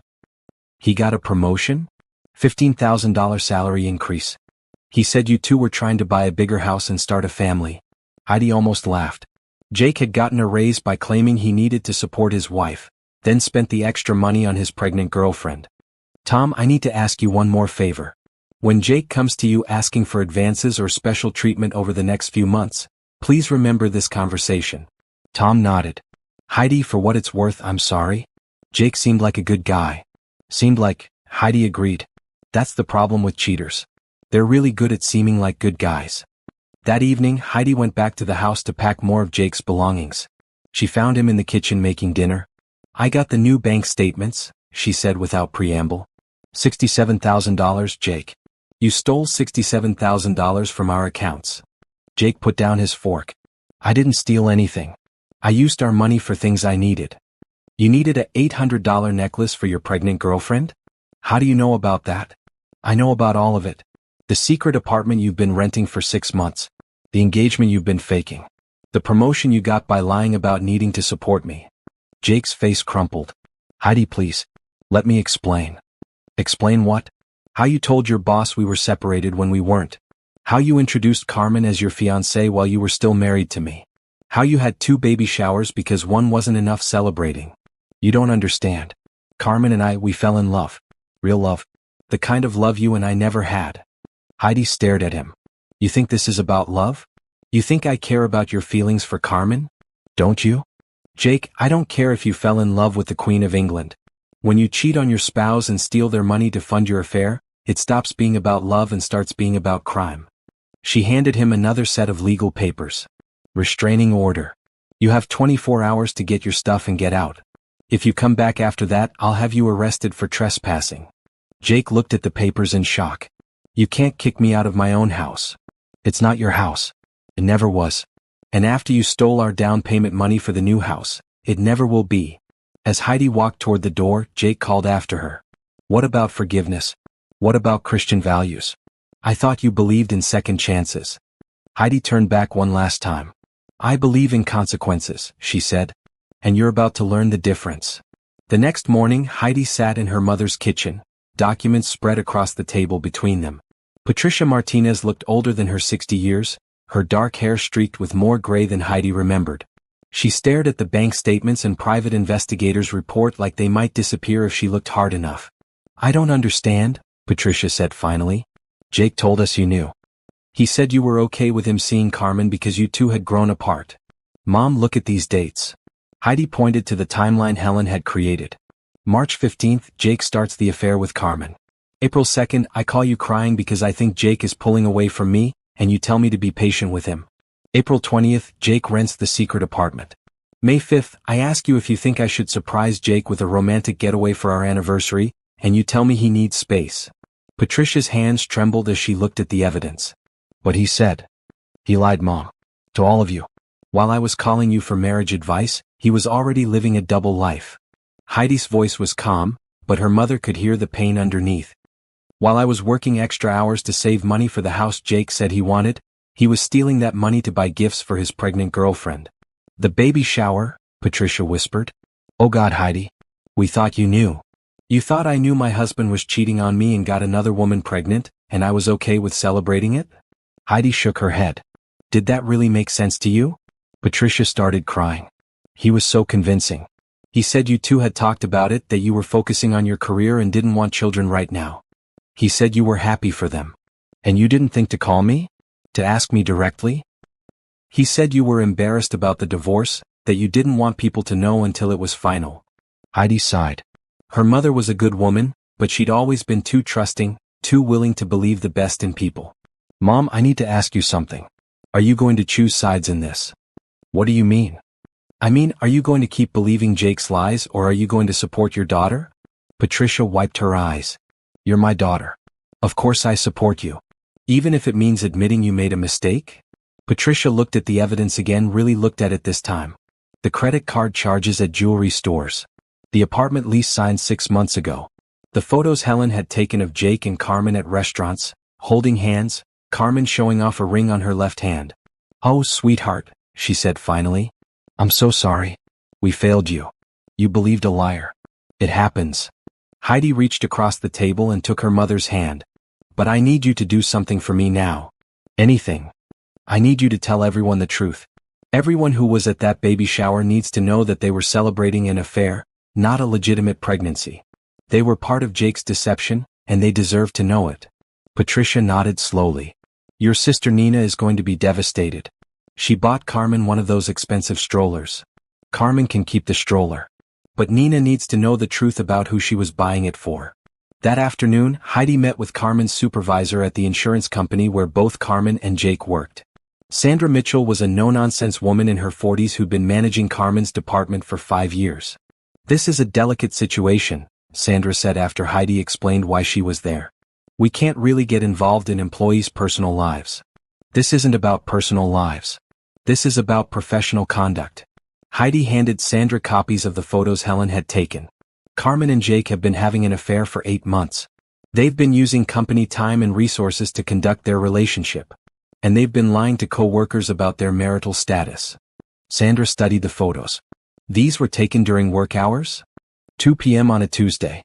Carmen was supposed to be at a client meeting according to her calendar. Jake was supposed to be in the office. And you said Jake has been telling people he's single? He's been introducing Carmen as his fiancée. To clients, to vendors at company events. While still married to me. Sandra frowned. That's a problem. If he's misrepresenting his marital status to clients, it could affect his professional credibility. And if Carmen has been lying about her relationship status. There's more. Heidi pulled out another document. Carmen applied for the company's family health insurance plan 6 months ago. She claimed she was in a domestic partnership with Jake. She's been getting benefits for her pregnancy based on a relationship with a married man. Oh no. Sandra's face went pale. That's insurance fraud. She could be fired for that. I'm not asking you to fire anyone. I'm just asking you to investigate and take appropriate action. Sandra nodded grimly. We'll look into this immediately. That evening, Heidi's sister Nina came to the hotel. Nina was 3 years younger than Heidi, a kindergarten teacher with 2 kids of her own. She'd always looked up to her big sister, which made her betrayal even more painful. Mom told me, Nina said, settling into the hotel room's chair. She looked exhausted. Heidi, I'm so sorry. I don't know what to say. You don't have to say anything. You were lied to. But I should have called you. I should have asked you directly instead of believing Jake. Nina shook her head. I kept thinking it was weird that you were okay with him dating someone else, but he was so convincing. What exactly did he tell you? He said you two had been growing apart for over a year. He said you'd had a big fight about starting a family, and you'd decided you were too focused on your career for children. He said you'd agreed to separate but were keeping it quiet until after your big project at work was finished. Heidi nodded. It was a clever lie incorporating just enough truth to be believable. She had been working more, she had been traveling frequently, and she and Jake had talked about having children someday. He said Carmen was helping both of you through the transition, Nina continued. That she was being a good friend to both of you. And the baby shower? He said you couldn't come because you were out of town, but you'd insisted they have it at your house because you wanted Carmen to feel supported. Nina, does any of that sound like me? Do I seem like the kind of person who would throw a party for my husband's new girlfriend in my own house? Nina's eyes filled with tears. No, it doesn't sound like you at all. I should have known something was wrong. You should have called me. I know. I'm sorry. Nina wiped her eyes. What can I do now? How can I help? I need you to talk to everyone who was at that baby shower. I need them to know the truth. Jake has been spinning this story that I'm the bad guy for not being understanding about his new relationship. People need to know it was never his new relationship. It was an affair. Nina nodded. I'll call everyone tonight. And Nina? I need you to be prepared for the fallout. When people find out they were duped into celebrating an affair, some of them are going to be angry. At Jake and Carmen, but also at themselves for believing the lies. I understand. Heidi hugged her sister. I'm not angry at you, Nina. But I need to know that this won't happen again. If someone tells you something about me, call me and ask. I will. I promise. After Nina left, Heidi sat alone in her hotel room, reviewing the day's progress. Her family was starting to understand the truth. Jake and Carmen were facing professional consequences. The legal case was building stronger every day. But she wasn't done yet. Not even close. She pulled out her laptop and began typing. It was time for the truth to go public. Heidi's LinkedIn post went live at 8 a.m. on Thursday morning. She'd spent 3 hours crafting it, making sure every word was precise, every fact verifiable, every statement legally sound. Patricia Wells had reviewed it twice. Sometimes life teaches you lessons you never expected to learn. This week, I discovered that my husband of 5 years has been having an affair with my best friend for the past 8 months. I learned this when I returned home early from a business trip to find them hosting a baby shower in my house for her pregnancy, a celebration my entire family attended because they were told I approved of my husband's new relationship. I share this not for sympathy but for clarity. In business and in life, integrity matters. Honesty matters. When people lie to you, steal from you, and manipulate those around you to cover their deception, there must be consequences. To my professional network, thank you for your support during this difficult time. I'm reminded that success isn't just about financial achievement, but about surrounding yourself with people who share your values. To my family and friends, I understand you were lied to, and I forgive you for believing those lies. But I hope this experience reminds all of us that when something seems too strange to be true, it's worth asking questions directly. I'm sharing this because truth has power, and some people need to be reminded that actions have consequences. The post received 847 likes, 203 comments, and 156 shares within the first hour. Heidi's phone started ringing immediately. Tom Morrison, Jake's boss, called first. Heidi, I saw your post. Is there anything I should know about Jake's employment here? Tom, I can't tell you how to run your business, but you should know that Jake has been using company time to conduct his affair. He's been lying about his marital status to clients and co-workers. And he got his promotion 6 months ago by claiming he needed extra money to support me while I was traveling, then spent that extra money on his girlfriend. Jesus. I need to talk to HR about this. That's your decision. I just wanted you to have the facts. Next was her business partner, Michelle, from the consulting firm where Heidi was a senior director. Girl, I just saw your LinkedIn post. Are you okay? I'm better than okay. I'm clear-headed for the first time in months. Do you need time off? We can handle the Peterson project without you. Actually, I want to take on more projects. I need to stay busy, and I need to rebuild my financial security quickly. Whatever you need. Also, I have to ask, is this going to affect the Morrison marketing contract? Heidi paused. Morrison Marketing was one of their biggest clients and Jake worked there. But business was business. Not from my end. If Tom Morrison wants to make personnel changes, that's his decision. But I won't let my personal life affect our professional relationship. By noon, Helen Rodriguez called with an update. Jake and Carmen are panicking. I've been watching the apartment, and they've had 3 heated arguments on the balcony in the past 2 days. Yesterday, Carmen's sister showed up and there was a lot of shouting. What kind of shouting? From what I could hear, Carmen's family is asking why she lied to them about Jake being separated. They're realizing they attended a baby shower for an affair, and they're not happy about being made to look like fools. Good. What else? Jake's been trying to get a loan to pay for a new apartment deposit. He's been turned down by 3 banks so far because his credit is maxed out and he has no savings. Because he spent our savings on the affair. Exactly. Oh, and there's something else. Carmen called in sick to work today, but I followed her to a doctor's appointment. High-risk pregnancy clinic. She's been having complications. Heidi felt a moment of concern, then pushed it away. That's not my problem. No, but it is Jake's problem. Medical bills for high-risk pregnancy care are expensive, and Carmen's insurance might not cover everything if there are issues with her employment. That afternoon, Heidi met with 2 potential new clients who'd reached out after seeing her LinkedIn post. Both were women going through divorces who needed business consulting to rebuild their careers. I saw what you wrote, said Jennifer, a 42-year-old marketing executive. My husband left me for his 25-year-old secretary, and I need help repositioning myself in the job market. I can help with that, Heidi said. What kind of timeline are we looking at? I want to be financially independent within 6 months. I want to be so successful that he regrets ever leaving me. Heidi smiled. I like your attitude. The second client, Rebecca, had a different story but the same determination. My husband cleaned out our business accounts when he left. I need help rebuilding my consulting practice and proving to the court that I can be financially stable without him. Have you documented the theft? Every penny. My lawyer says it's a good case, but I need to show income stability to get a fair settlement. These women reminded Heidi why she loved her work. Business wasn't just about money, it was about power, independence, and the ability to control your own future. That evening Jake called. Heidi almost didn't answer, but curiosity won. You need to take down that LinkedIn post, he said without preamble. No. It's affecting my job, Heidi. Tom Morrison is asking questions I can't answer. Then answer them honestly for once. I could lose my job over this.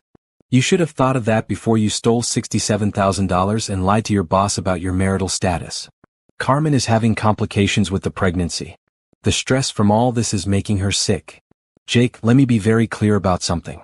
Carmen's health is not my responsibility. Carmen's pregnancy is not my problem. Carmen's stress level is not my concern. You made your choices, both of you. Now deal with the consequences. She could lose the baby. That's between you, Carmen, and her doctor. It has nothing to do with me. How can you be so cold? Heidi almost laughed. Cold? Jake, you stole money from our joint account to buy gifts for your pregnant girlfriend. You threw baby showers in my house while telling people I approved. You lied to my family, your boss, and everyone we know. And you think I'm the one being cold? I never meant for it to happen this way. You meant for all of it to happen. You just didn't mean to get caught. She hung up and immediately blocked his number. Her phone rang again. Carmen. Heidi, please. We need to talk. No, we don't. I'm scared. The doctors say the stress could cause early labor. I could lose the baby. Carmen, you made your choice when you decided to sleep with my husband. You made your choice when you lied to my face for 8 months. You made your choice when you convinced my family to attend your baby shower.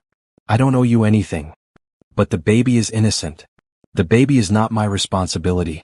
You want to protect your pregnancy? Stop lying, stop stealing, and stop expecting me to clean up the mess you created. I never meant to hurt you. Yes, you did. Every time you slept with my husband, every time you lied to my face, every time you spent my money on your affair, you chose to hurt me. You just didn't expect to get caught. Heidi hung up and blocked Carmen's number too. She was done being manipulated. Done being made to feel guilty for other people's choices. Done being the understanding one while everyone else got to play victim. Jake and Carmen had made their bed. Literally. Now they could lie in it. Saturday morning, Heidi woke up to 17 missed calls and 43 text messages. Something big had happened overnight. The first call was from her sister Nina, practically hyperventilating. Heidi, have you seen Facebook? Have you looked at social media? It's everywhere. What's everywhere? The story. About Jake and Carmen. Someone shared your LinkedIn post and it's gone viral in our community. Everyone is talking about it. Heidi grabbed her laptop. Her LinkedIn post had been shared 2,847 times and had 15,000 likes. But that wasn't the big story. The big story was what happened when Jake tried to do damage control. Apparently, Jake had posted his own version of events on Facebook at 2 a.m., claiming Heidi was lying about their separation, saying she was being vindictive and trying to ruin his relationship with Carmen out of jealousy. He'd painted himself as the victim of an unhinged ex-wife who couldn't let go. The post had backfired spectacularly. Helen Rodriguez, the private investigator, had been monitoring social media and screenshot everything. Jake's post had received 347 comments, and 90% of them were people calling him out for his lies. Family members, friends, co-workers, and even strangers had responded with their own evidence. Nina had shared the bank records showing the stolen money. Patricia, Heidi's mother, had posted a heartbreaking apology explaining how Jake had lied to the family and manipulated them into attending the baby shower. Tom Morrison had commented professionally but pointedly, "Jake, this doesn't match what you told me about your marital status. We need to talk Monday morning." Carmen's sister had posted, "I can't believe you made our whole family part of your lies. We thought Heidi knew and approved. I'm so embarrassed." But the comment that really caught everyone's attention was from Carmen herself, posted at 3 a.m. "Jake, stop. Just stop. You're making everything worse. Heidi has every right to be angry. What we did was wrong and everyone knows it now. Please just stop lying. Heidi stared at the screenshot. Carmen's comment had 156 likes and dozens of replies, mostly people saying they appreciated her honesty but condemning her for participating in the affair in the first place. Jake had deleted his original post, but Helen had screenshots of everything and several people had shared copies. The internet never forgets. Her phone rang. Patricia Wells, her attorney. Have you seen the social media explosion? Patricia asked. Just catching up on it now. This is actually good for our case. Jake's post last night constitutes libel. He called you vindictive and claimed you were lying about facts we can prove in court. And the public nature of all this supports our argument that he's been deliberately deceiving people about his marital status. What about Carmen's comment? The one where she admits they were wrong. That's a gift. She just publicly admitted to the affair and acknowledged that what they did was wrong. That's evidence we can use. Heidi's phone buzzed with a text from an unknown number. This is Carmen. Please call me. We need to fix this. She showed the text to her reflection in the hotel mirror and laughed out loud. Now Carmen wanted to fix this. After 8 months of deception, after stealing her money, after convincing her family to celebrate their affair, now Carmen wanted to work together to solve their problems. Not a chance. Instead of calling Carmen, Heidi called Helen Rodriguez. The social media meltdown has given us some interesting new information, Helen said. I've been documenting the responses, and several people have mentioned things they didn't feel comfortable sharing before. What kind of things? Jake's coworker mentioned that Jake has been using the company credit card for personal expenses, dinners with Carmen, gifts, even gas for personal trips. That's embezzlement. Seriously? I'm tracking down documentation now. Also, Carmen's neighbor said she saw Jake moving furniture into Carmen's apartment during work hours on multiple occasions. Using a company truck. So he's been stealing from his employer too. Looks like it. And there's more. 3 different people mentioned that Jake has been telling people he's divorced, not separated. He's been completely denying that he's still married to you. Heidi felt that familiar surge of cold anger. Anything else? Carmen's ex-roommate reached out to me directly. She said Carmen bragged about taking Jake from his boring wife, and said she was going to live the life Heidi was too stupid to appreciate. She said that. According to the roommate, Carmen planned this whole thing. She deliberately pursued Jake because he was married to someone successful. She wanted your life. Heidi was quiet for a moment, processing this information. The affair wasn't just about attraction or falling in love. Carmen had targeted her marriage deliberately, seeing Heidi's success and wanting to take it for herself. Helen, I need you to document all of this. Every comment, every witness statement, every piece of evidence. I want a complete record. Already on it. Also, I should tell you Jake and Carmen had another fight this morning. Carmen's packed a bag and gone to her sister's house. Word is they've broken up. Because of the social media backlash? Partly that, partly the financial pressure, and partly because Carmen finally realized that a man who cheats on his wife will probably cheat on his girlfriend too. That afternoon, Heidi received a call from someone she hadn't expected to hear from. Carmen's mother, Rosa Rodriguez. Heidi, this is Rosa. Carmen's mother. Can we talk? Heidi hesitated. I'm not sure there's anything to talk about, Mrs. Rodriguez. Please. I need to apologize to you and I need to ask you something. They met at a coffee shop near Heidi's hotel. Rosa was a small woman in her 50s with kind eyes that reminded Heidi painfully of Carmen. She looked exhausted. I'm so sorry, Rosa said immediately. I raised Carmen better than this. I don't understand how she could do something so terrible. I don't understand it either. She told us you were separated. She said Jake was divorced and you were happy for them. We never would have supported this if we knew the truth. Heidi nodded. I know. You were lied to. I've been thinking about this all night and I need to ask you something. Do you think Carmen really believed Jake when he said you two were separated? Or do you think she knew she was helping him cheat? It was a fair question and Heidi had been wondering the same thing. Mrs. Rodriguez, your daughter called me every week while this was happening. She listened to me worry about my marriage, give me advice about how to reconnect with Jake, help me plan romantic surprises for him. If she really believed we were separated, why would she do that? Rosa's face crumpled. She knew. She knew you were still married and trying to save your marriage and she sabotaged it. I think so, yes. I'm so ashamed. I raised her to be better than this. You're not responsible for your adult daughter's choices. Rosa wiped her eyes. What can I do? How can I make this right? You can't. But you can make sure Carmen faces the consequences of her choices without trying to protect her from them. What do you mean? I mean, if she's having pregnancy complications because of stress, that's not my fault. If she's facing professional consequences at work, that's not my problem. If Jake broke up with her because he realized she's not trustworthy, that's not my responsibility to fix. Rosa nodded slowly. You're right. She's my daughter and she's pregnant and I want to help her. Help her by teaching her to take responsibility for her actions. Help her by not making excuses for what she did. Help her by showing her that bad choices have real consequences. Will you ever be able to forgive her? Heidi considered the question. Maybe someday. But forgiveness doesn't mean I have to trust her again or have a relationship with her, or help her fix the mess she created. Forgiveness is something I might do for myself, not for her. After Rosa left, Heidi sat alone in the coffee shop, thinking about forgiveness and consequences and the difference between the two. She wasn't ready to forgive yet and she might never be.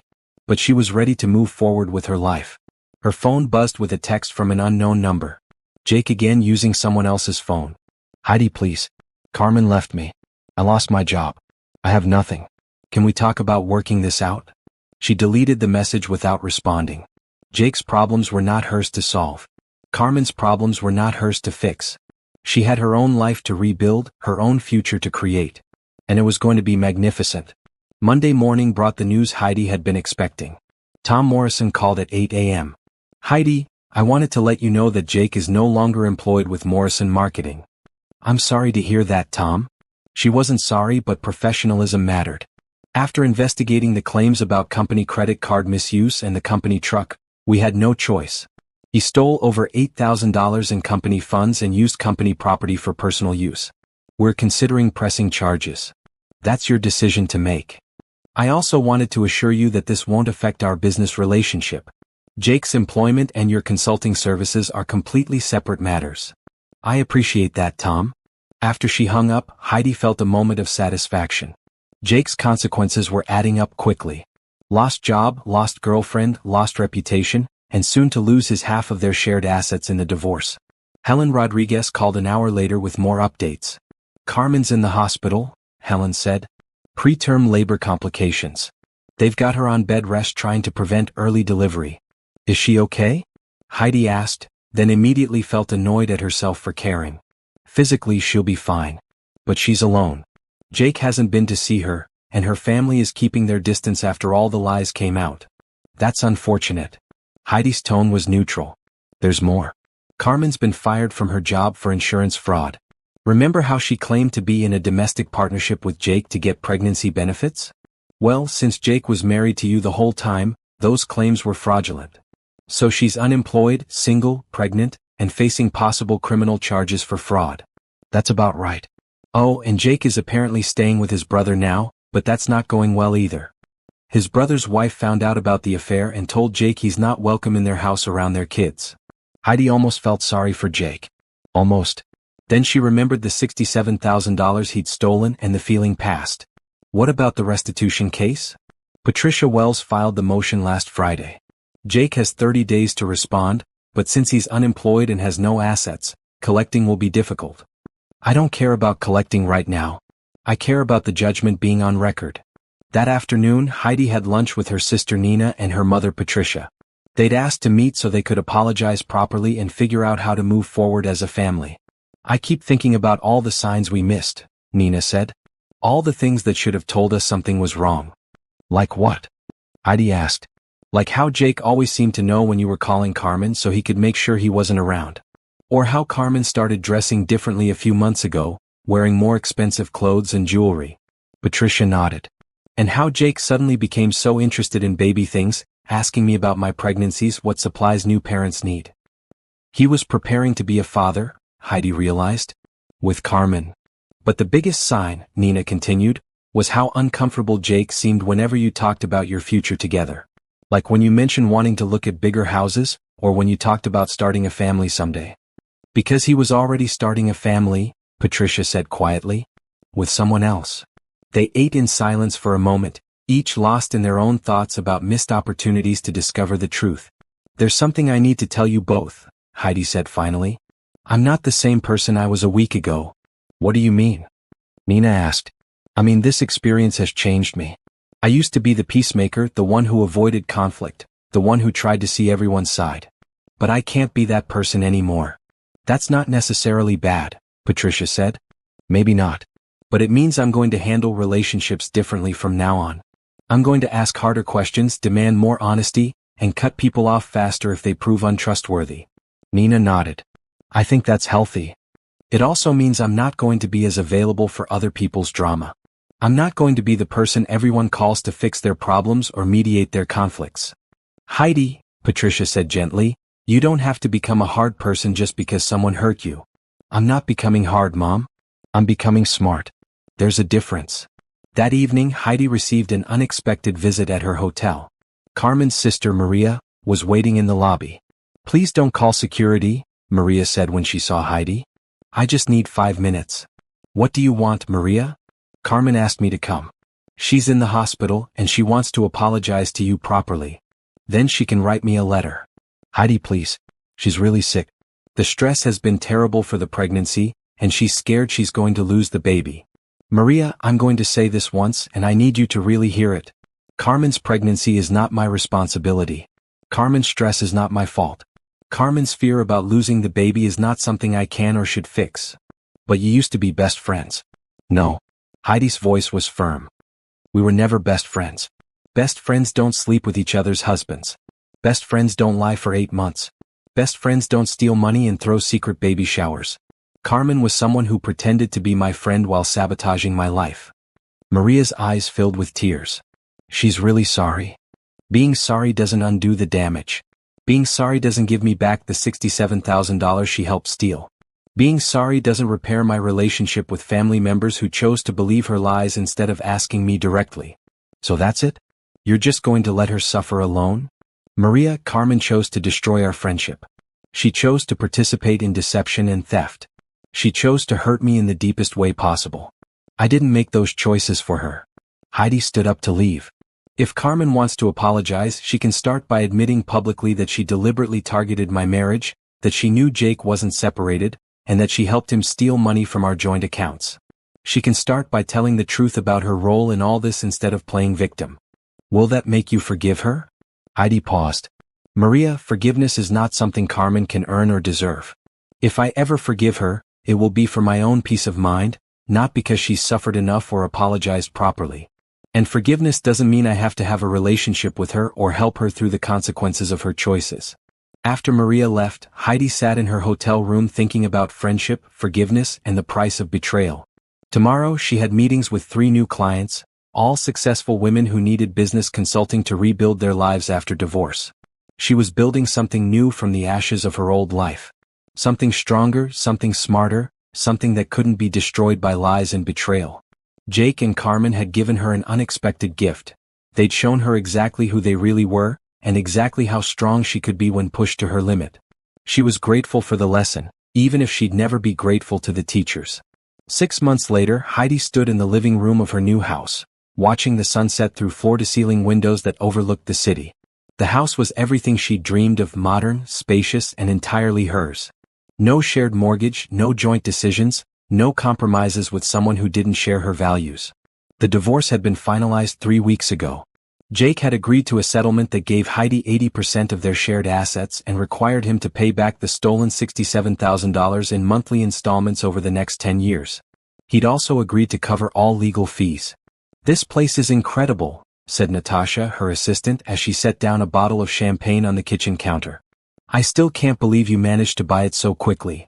Amazing what you can accomplish when you're not supporting a cheating husband and his pregnant girlfriend," Heidi replied with a smile.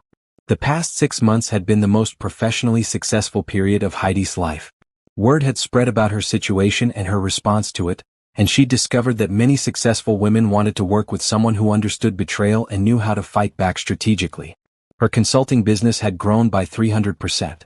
She'd taken on 12 new clients, all women rebuilding their lives after major personal setbacks. She'd also started speaking at conferences about resilience and strategic thinking in personal crisis. "The catering should arrive in 30 minutes, Natasha said, checking her tablet.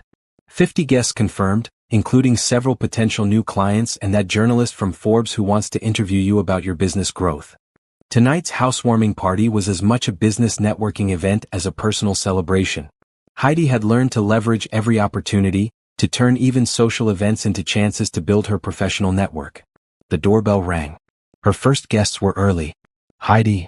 Michelle, her business partner, arrived with her husband and 2 bottles of wine. This house is gorgeous. I'm so proud of you. Thank you. I'm proud of me too. More guests arrived quickly. Colleagues, clients, new friends she'd made through professional organizations. People who shared her values, who appreciated honesty and hard work, who had earned their place in her life. Patricia Wells, her attorney, came with her husband. How does it feel to be completely legally free? She asked. Like I can breathe again, Heidi said honestly. I didn't realize how much energy I was spending on that relationship until I stopped. Any regrets? About the divorce? None. About not seeing through Jake's lies sooner? Sometimes. But mostly I'm grateful I found out when I did instead of wasting more years. An hour into the party, Heidi was talking with the Forbes journalist when Natasha approached with a concerned expression. Heidi, there's someone at the door who says she needs to speak with you. Carmen Rodriguez. Should I call security? The conversations around Heidi stopped. Several people turned to look, recognizing the name from the social media drama months earlier. It's okay, Heidi said calmly. I'll handle it. She walked to the front door, where Carmen stood holding a baby carrier. Carmen looked exhausted, her hair pulled back in a messy ponytail, wearing jeans and a wrinkled t-shirt. The contrast to Heidi's elegant cocktail dress and perfectly styled appearance was striking. Hello, Carmen. Hi. Carmen's voice was small. I'm sorry to interrupt your party. I know I have no right to be here. You don't? What do you want? Carmen shifted the baby carrier. I wanted you to meet Isabella. And I wanted to apologize to you properly. Heidi looked at the baby Jake's baby, sleeping peacefully in the carrier. She felt nothing. No anger, no sadness, no connection. Just indifference. Congratulations on your daughter. Now please leave. Heidi, please. Just let me say what I came to say. Fine. You have 2 minutes. Carmen took a shaky breath. You were right about everything. About Jake, about me, about the choices we made. I was jealous of your life, your success, your marriage. I convinced myself that Jake was unhappy with you, but the truth is I made him unhappy with you. Heidi said nothing. I pursued him deliberately. I knew he was married, I knew you weren't separated, and I helped him lie to everyone. I wanted what you had and I thought I could take it. And how did that work out for you? Carmen's eyes filled with tears. I'm a single mother working 2 part-time jobs to pay for daycare. Jake pays child support when he can, but he's still unemployed and living with his brother. I lost my career, my friends, my reputation. I destroyed my life trying to steal yours. Yes, you did. I know you'll probably never forgive me and I don't deserve forgiveness anyway. But I needed you to know that I understand what I did was wrong. Not just the affair but the deliberate targeting of your marriage. You trusted me and I used that trust to hurt you. Heidi studied Carmen's face. She looked older, worn down by the consequences of her choices. The baby started fussing and Carmen gently rocked the carrier. Carmen, I appreciate you coming here to take responsibility for your actions. But you're right, I'm not going to forgive you. Not because I'm holding a grudge, but because forgiveness implies a relationship and we don't have one anymore. Carmen nodded. I understand. I hope you've learned something from this experience. I hope you'll make better choices going forward for your daughter's sake if not your own. I will. I promise. Good luck, Carmen. Heidi closed the door and returned to her party. Several guests looked at her with curiosity, but she simply smiled and rejoined the conversation with the journalist as if nothing had happened. Later that evening, after the last guest had left, Heidi sat on her back patio with a glass of wine, reflecting on the night. Carmen's visit had been unexpected, but it had also been satisfying in a way. Not because Carmen had suffered, Heidi took no pleasure in that, but because it had shown her how far she'd come. 6 months ago, she would have felt guilty about Carmen's situation. She would have worried about the baby, felt sorry for a single mother struggling financially. She might even have offered help. But tonight, she'd felt only indifference. Carmen's problems were not hers to solve. Carmen's daughter was not her responsibility. Carmen's regret was not her burden to carry. She'd learned to protect her energy, to save her compassion for people who deserved it, to build boundaries that couldn't be crossed by tears or manipulation or claims of remorse. Her phone buzzed with a text from Brandon, the entrepreneur she'd been dating for the past 3 months. How was the party? Sorry I couldn't make it, still stuck in meetings in Denver. She smiled as she typed back. Perfect. Can't wait to see you tomorrow. Brandon was everything Jake hadn't been: honest, successful, secure enough in himself not to be threatened by her ambition. They'd met at a business conference, and their relationship had grown naturally from mutual respect and genuine compatibility. He knew her story, had seen her at her most vulnerable during the final weeks of the divorce proceedings, and he admired her strength. He didn't try to fix her or protect her or save her from her own choices. He simply supported her and loved her exactly as she was. As Heidi locked up her beautiful new house and prepared for bed, she thought about the difference between her old life and her new one. The old Heidi had been trusting to a fault, accommodating, willing to sacrifice her own needs to keep others happy. She'd built her life around Jake's needs, Carmen's friendship, her family's expectations. The new Heidi built her life around her own values, her own goals, her own definition of success. She'd learned that love without respect was worthless, that friendship without honesty was fake, and that forgiveness without accountability was enabling. She'd risen from the ashes of her destroyed marriage stronger, smarter, and more successful than she'd ever imagined possible. Jake and Carmen had tried to destroy her life. Instead, they'd forced her to build a better one. 1 year later, Heidi stood at the podium of the Grand Ballroom at the Hilton, looking out at an audience of 500 successful women. The annual Women in Business Conference had invited her as the keynote speaker to talk about turning crisis into opportunity. A year ago, I came home from a business trip to find my husband and my best friend hosting a baby shower in my house, she began. That moment of betrayal became the catalyst for the best year of my life. The audience was riveted as she told her story, not as a victim seeking sympathy, but as a strategist explaining how she turned a devastating personal crisis into professional triumph. I learned that when people show you who they really are, believe them the first time. I learned that loyalty has to be earned and re-earned continuously. And I learned that the best revenge is not just success, but success built on principles they couldn't understand or maintain. After her speech, women lined up to thank her, to share their own stories, to ask for her business card. Heidi had become more than a consultant. She'd become a symbol of how to handle betrayal with dignity and strength. That evening, she returned to her house to find Brandon in the kitchen, cooking dinner and wearing the apron she'd bought him that said "World's Best Dishwasher." "How was the speech?" he asked, kissing her cheek. "Perfect. Standing ovation and 12 new client inquiries. I'm proud of you." He handed her a glass of her favorite wine. "There's something I need to talk to you about." Heidi's heart skipped. After 18 months of dating, she'd been wondering when Brandon might propose. They'd talked about marriage, about building a life together, about the kind of partnership they both wanted. "Okay," she said, settling onto the couch next to him. "I know we've talked about getting married," Brandon began, "and I know you have some complex feelings about marriage after what happened with Jake." "I do, but not about marrying you." "Good, because I have something for you." He pulled out a small velvet box. Heidi's breath caught. The ring inside was beautiful, a simple solitaire diamond in a platinum setting. Elegant, classic, perfect for her style. "Heidi Martinez, will you marry me?" Brandon asked.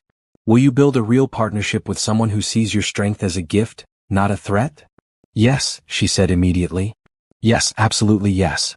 As Brandon slipped the ring onto her finger, Heidi thought about the difference between this proposal and Jake's 5 years earlier. Jake had proposed during a fight as a way to avoid dealing with their problems.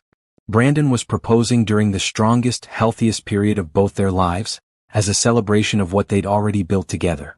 "I have one condition," she said with a smile. "Anything. Completely separate bank accounts. I'm never sharing finances again." Brandon laughed. "Deal. I actually prefer it that way too."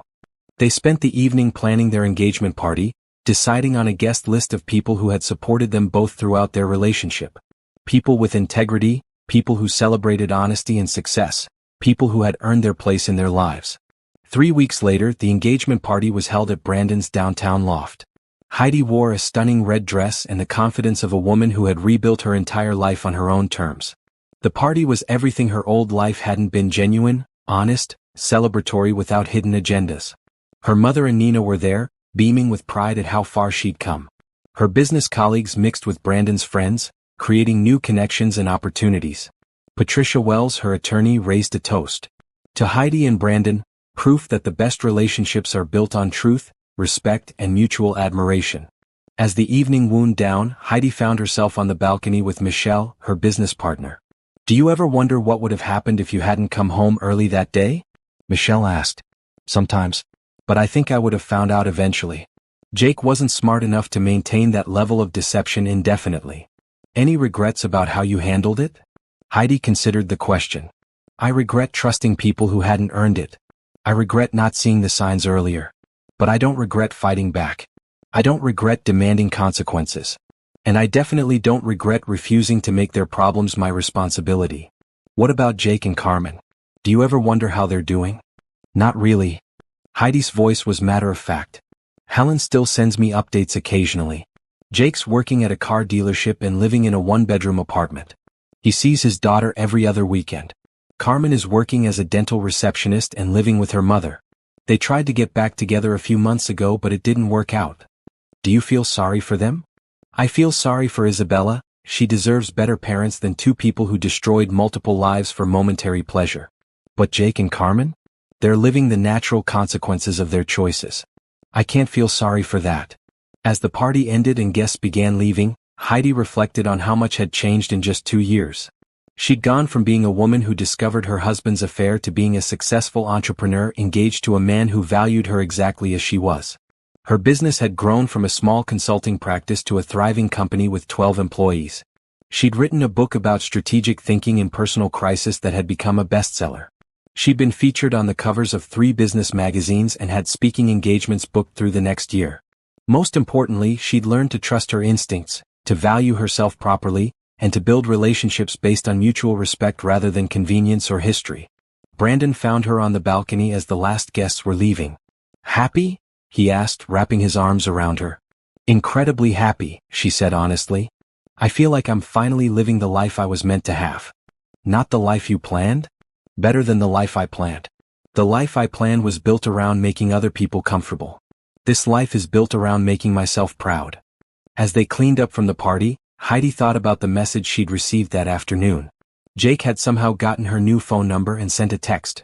Saw the engagement announcement in the paper. I'm happy for you. I hope you can find it in your heart to forgive me someday. She deleted the message without responding. Jake still didn't understand that her forgiveness was not something he could earn or request. Her happiness was not dependent on absolving him of his guilt. She'd moved beyond forgiveness to something more powerful: indifference. Jake's guilt was his burden to carry. Carmen's regret was her cross to bear. Their attempts to ease their consciences were not Heidi's responsibility. Standing in her beautiful home, engaged to a man who cherished her strength, running a business built on helping other women reclaim their power, Heidi knew she had achieved the sweetest victory possible. She hadn't just survived their betrayal. She'd used it as fuel to build a life so much better than anything she'd had with Jake that their affair seemed like a favor in retrospect. They tried to destroy her. Instead, they'd freed her to become who she was always meant to be. The phoenix had risen from the ashes, and she was magnificent.